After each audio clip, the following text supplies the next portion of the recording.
study normalization. Okay, I will open your quiz 1 so that you can view the correct answers. And if you have corrections sa quiz 1, okay, just email me. Wala pa eh. Okay, yun lang. Okay, so check your quiz 1, last midterm for correction.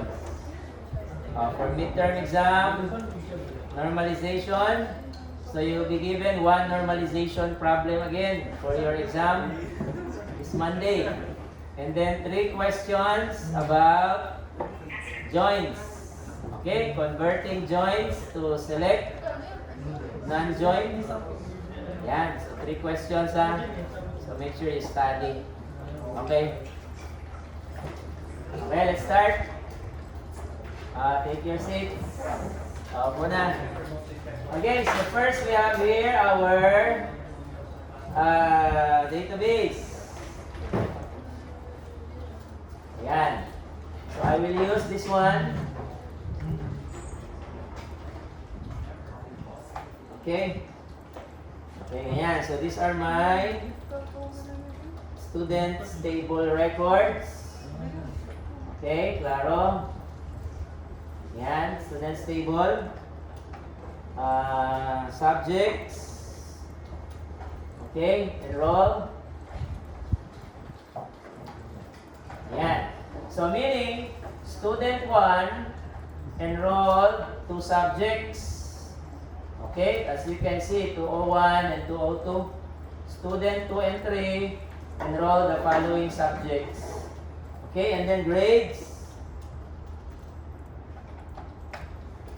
Okay, ayan. So, 4 students enrolled subjects, but only 3. Okay, tatlo lang. Only 3 are given a grade. Okay, may grade sila. So, 4 enrolled subjects, 4 na student, and 3 of them, 1 student enrolled 2 subjects. And then only 3 students are given a grade. Okay, so for your exam, we're going to be using join relations. Okay, so simply convert select query to join and convert join to select, vice versa. Okay, so yan ang exam niya. So first, let us create a join query. We're going to select join subjects, students and enroll. Okay, so how do you join students and enroll? Select asterisk from students. Yan. So we're only going to use 2 types of joins sa exam ha. Inner and left outer. Okay, dalawa lang ha. So that you will not confuse joins. Okay, so we have inner join. Enroll on students that stud ID. Enroll must be equals to enroll that stud ID. Okay, ganyan. So you will see that we have 4 students with enrolled subject, similar to what you see sa enrolled table. 4 students with enrolled subjects. But it also includes the name of the student. Okay, kasama yung name sa student. Ayan. Ayan. Okay. So next is, let us convert this to select query.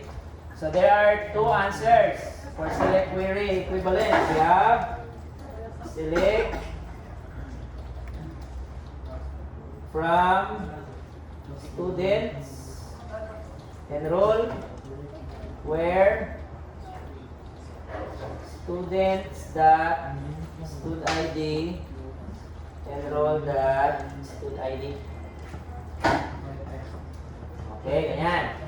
Or you can also use a nested select query. So this can be,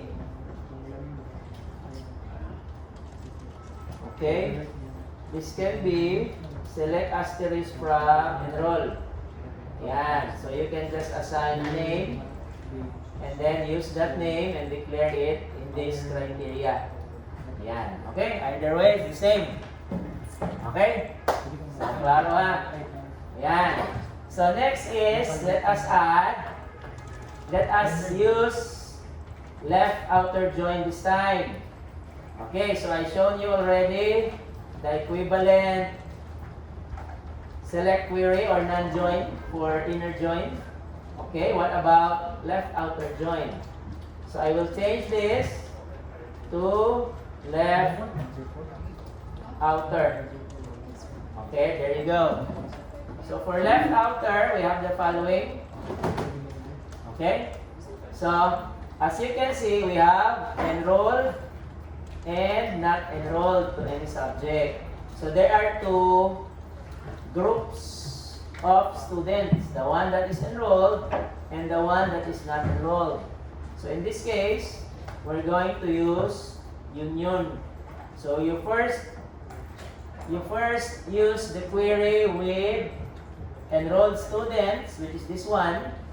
We're going to use this, and this is what we will use to get students with enrolled subjects and then perform a union. Okay, ganyan. Yan. So first, let's solve for the query that will show us the null. Ito muna. So we know the query to show us what are the students with enrolled. We need to use a query that shows without the not enrolled. Okay. So in this case, we're just going to include not in. Okay, lagay lang natin dito. Not in. Yan. So we have select asterisk from enroll. And then we don't need to add this one. Okay. So in this case, what are the students without, okay, enrolled subjects? Yan. So wait. Okay, so this should be stud ID. Yan. So these are the two students without enrolled subjects. Okay, di ba? Yan. So next is, we just cannot join this one with this one. Okay, because they both have different columns. Yung magkaiba ng column. So you need to add null. Okay? So we have stud ID. What are the columns needed? Ito. Okay, we have stud ID, stud name, EID, stud ID. Okay, doble na yung stud ID. Subject, okay, we have, okay, sige, dalawang stud ID. Stud ID and subject ID. Ayan. Okay. So EID should be renamed to, okay, this one is, okay, we need to add a rename. So let's call this as A. Ayan. So this is A. Okay. And then, by the way, let's set this to null because we need to show null values. So we only need the stud ID and stud name. So stud ID and stud name. So this should be null. Okay, this should be null, by the way, not an actual field. Okay, wait lang. Isin ko na ito. Okay, wait lang.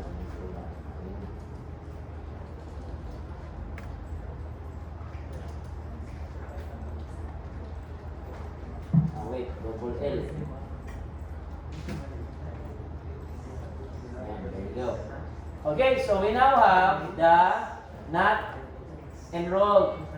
So we're now going to use the enroll, the with enrolled, this one. Okay, And then this one is the not enrolled. So we're going to union. Ayan, union. And then this one is the enrolled.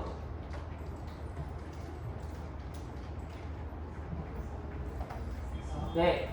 So the result is, as you can see, this one is the with. This one is the with. Okay, ayan, this one is the with. And this one is the without. Ito yung without. Okay? So it's equivalent to our left outer join. So this is the left outer join. Okay? Pareho, di ba? As you can see. Ayan. Okay? Klaro ha? Questions, clarifications? This is the equivalent of the join. So this is the join, this is the non-join. Okay? Ayan.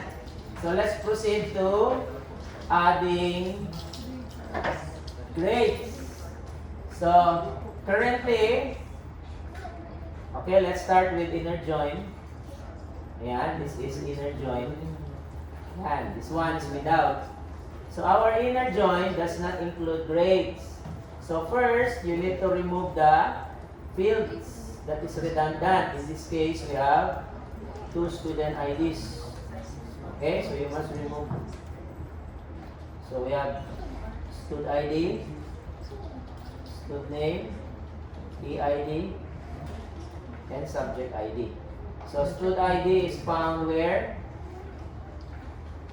Students. Okay.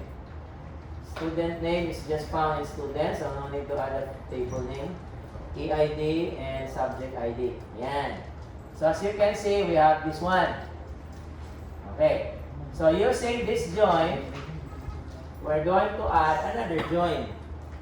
Select asterisk from. Okay, we have another inner join. Okay, and then grades. Okay, on. So we need to rename this one.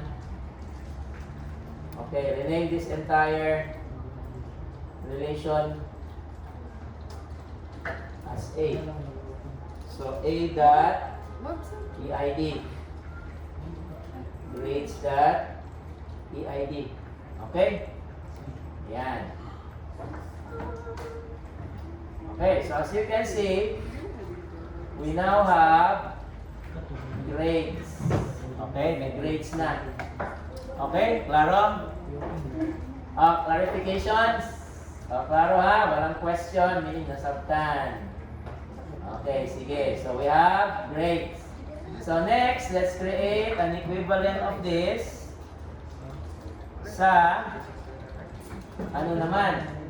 Okay, for our non-join. Okay. So for our non-join, we need to get the query first for this one. Kunin natin yung query na ito for non-join. Okay, so what's the query for non-join? We have, okay, select asterisk from students enroll students dot stud ID enroll dot stud ID from yeah. Students from where okay, so this one is for the students and enroll. Okay, so we're going to select this one. Okay, parenthesis. Ayan. Okay, so from from this one, comma, grades. Okay, we're going to rename the grades as G. Minaw ha? Okay, exam nyo ba yan ito? So we have as G. So in this case, okay, we have this one as the students with enrolled subjects. And we're going to combine it with grades. So this is for non-joint. Okay, so in this case, we're going to set a condition this time. Okay, so let us add a name for this. So let us add a name. Okay, so lagyan natin ng as A. Okay, or ano ito, A na lang. Okay, so where A dot EID is equals to G dot EID. Okay, so I have duplicate students. Okay, so let me select only the values that is needed. So for students, we only need the stud ID, stud name, EID, and subject ID. So the stud ID is from the students table. Ayan. Okay. So as you can see, we have the equivalent to join. This one. Okay, di ba? Same output. Ayan. So this is the non-join, and this one is for the join. Okay? Yan. So as you can see, they have the same output relation. Okay, let's proceed sa left outer join naman. Okay. Questions dito? Clarifications? Wala again? Nasagot ka na po daw. Very good. 100 to sa exam lahat ba? Okay, let's proceed. Okay, klaro ha. So pwede na ako palis na ng exam. Kaya ano pala kayo mas galing. Okay. Sige, wala mang question. Okay, next. Let us proceed to students without grades. Okay, so to show that, we're going to add left outer join. Okay, yan. So as you can see, these are the students. Okay, without grades. And the students with. Okay, ganyan. So as you can see here, this is the students with enrolled subjects.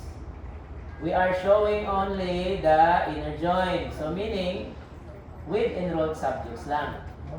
So we're combining that with another table called grades, but I added left outer join. So meaning, students with enrolled subjects with and without grades. Okay, yun ang purpose ng left outer join. So in this case, our criteria here must be equal. So the EID is 3, EID is 1, 1, 2, 2, and 4. And 3 here is not shown because this is a left outer join. Okay, so let's start with non-join. So this is the join, non-join naman. So to be able to solve for the non-join, yun again, you need to get the query for this one first. Okay, yung query kanina for this one is, okay, ito siya, di ba? So this is the query that we will use. This is for the, ayan. Okay, as you can see, this is the query to get this one. Hindi pa ito kasali ha.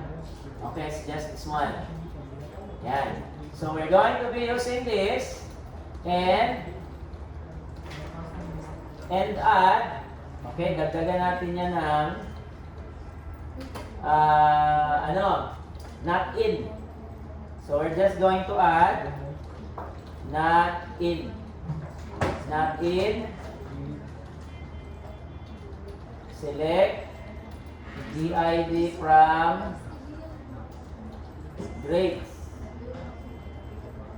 Okay, ayan.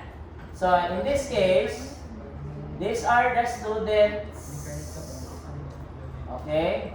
These are the students with grades, and these are the one that is not. Okay, let's see. Tingnan natin just to be sure. Select asterisk from enroll. Okay, and then select asterisk from grades. So as you can see, we have student 1 to 3. Ayan, 1 to 4. Si 1 may grade, di ba? Si 2 may grade. Ayan ang grade ni 2. Si 4 may grade. Ayan ang grade ni 4. Si 3 walang grade. So si 101, 202. 101, 202. So this is the subject without a grade. Okay. So to be able to use that, we're just going to add, similar before, all the necessary fields, which is 1, 1, 2, 3, 4, and these 3 fields here should be null. Okay? Yan. So ilagay natin stud ID, stud name. Okay? And then EID. Okay? And then subject ID, and then tulo kanan. So subject ID, null, null. Okay, wait, EID. So EID should be as A. Okay, ayan. So as you can see now, we're just going to combine this one. Okay, combine lang natin. So to combine this, okay, we're going to add union. Yan. And then use the query before the one with grades. Dito. So I will copy this. Okay. And then paste it here. Yan. Okay. And then remove the semicolon.